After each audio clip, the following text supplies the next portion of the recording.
पहचान ऐसा बनाव कि लोग शक्ल से ना नाम से पहचाने।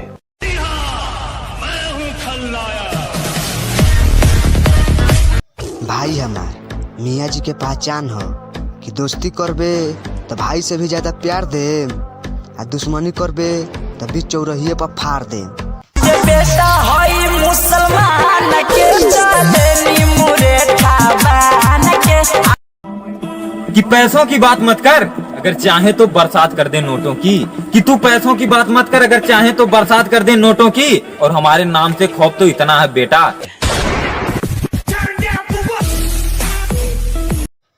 मस्ती मजाक बहुत कईनी, अब करेम कुछ कांड, तबे हमार भाई नाम होई ब्रांड।